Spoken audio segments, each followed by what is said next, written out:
Hello, and welcome back to another episode of A Brief History of American Song. Today, we are talking all about Francis Scott Key and the Star-Spangled Banner. So let's get right into it, shall we? Francis Scott Key was born on August 1st, 1779 in what is now Carroll County, Maryland. And he grew up knowing he wanted to be a lawyer someday. Why shouldn't he? His father was a lawyer and later a judge. He had an uncle that was a lawyer, and it was just a perfect fit for him. So he attended St. John's College and graduated in 1796, after which he started his career as an attorney. Francis may not have intended to become a high-profile case attorney, but the high-profile case attorney life certainly chose him. In 1807, he was thrust into the spotlight as he was assigned to one of the first bombshell cases of the brand new United States. The infamous conspiracy trial of the one and only... Well, if it isn't Aaron Burr. Aaron Burr? Seriously, it's a crazy story. Burr, who had been vice president, was basically accused of trying to sort of steal parts of the United States for himself. I know, what? Totally crazy. Anyway, back to Francis.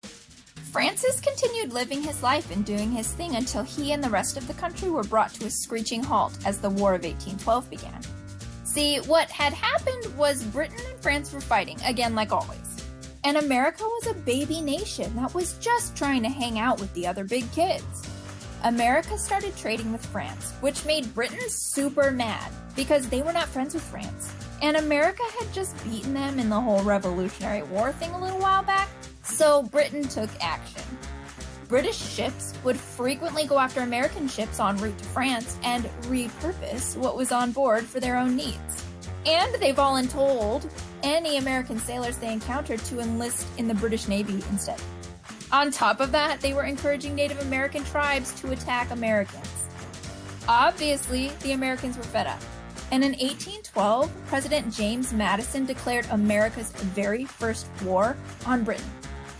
What he didn't know at the time was that Britain had decided to stop being the worst and move on.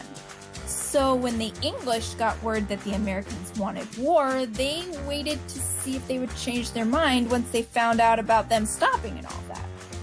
America did find out, but they didn't know how Britain would respond to the declaration, so war started anyways.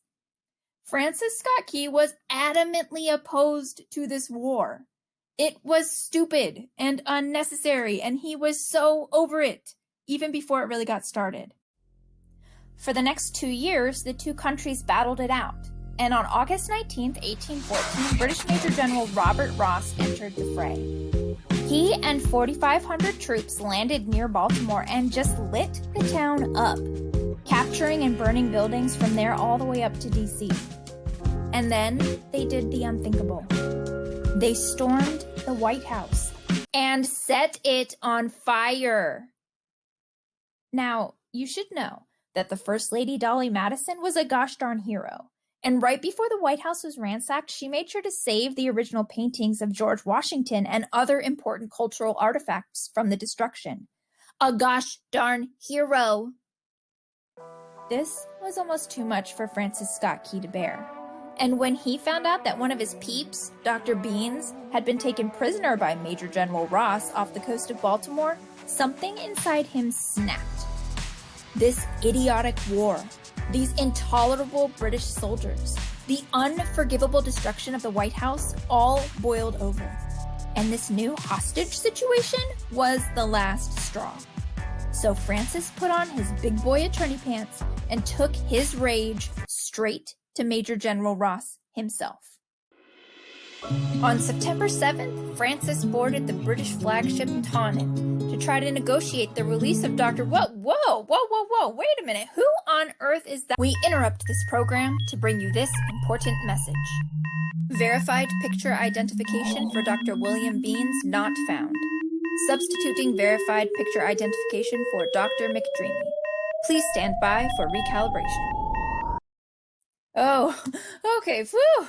That's much better. Anyways, where was I? Right. Rescuing Dr. Beans.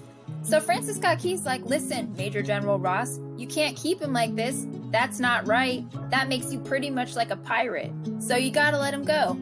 And Ross is like, okay, I hear you. You're making some good points, but listen, you've seen too much. You know what we're about to do. It's obvious based on the number of ships that are out here.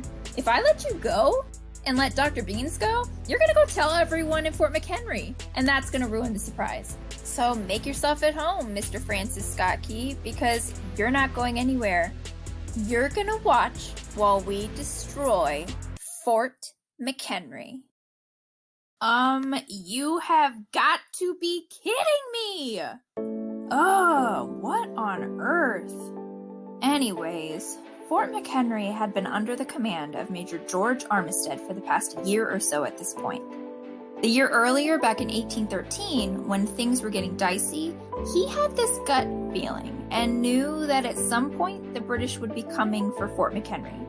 He didn't know when, and he didn't know how many, but he just knew that they would want to take the fort for themselves. So in the summer of 1813, he called up Mrs. Mary Young Pickersgill, a local ship and signal flag maker, and basically asked her to channel her inner John Hancock and create the biggest flag ever, so that when the British did finally come for Fort McHenry, they would not have any doubts to whom it belonged.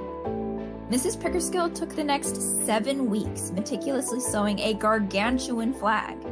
And when all was said and done, it measured 30 feet by 42 feet. It was ridiculous. I mean, the stripes were 2 feet wide each, for goodness sakes. Alright, I guess we've made it to the moment of truth, the Battle of Fort McHenry. On the evening of September 13th, 1814, Major General Ross made his move to take the fort.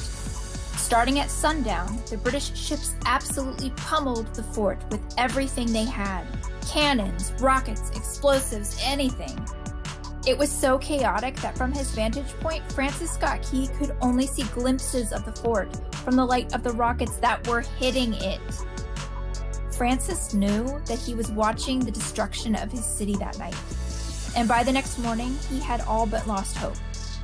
When he walked up on deck at sunrise, he expected to see the British flag flying victoriously over Fort McHenry, because nothing could have survived that onslaught.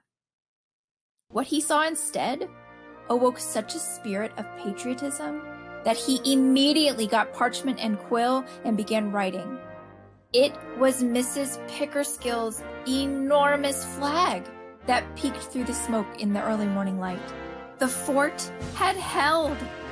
While still on board the ship, he scribbled down the first verse, and once he was safely at home, he added 3 more verses to this poem of victory before sending it directly to be published by the local newspapers. The Star Spangled Banner was born.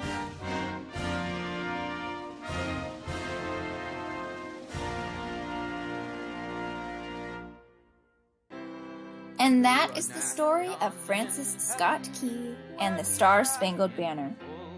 Oh, and next time you want to impress your friends with a little cool trivia, you can tell them that the tune that Francis Scott Key based his poem off of is a drinking song entitled To Anacreon in Heaven. And on that note, thank you for joining me here again for this episode of A Brief History of American Song.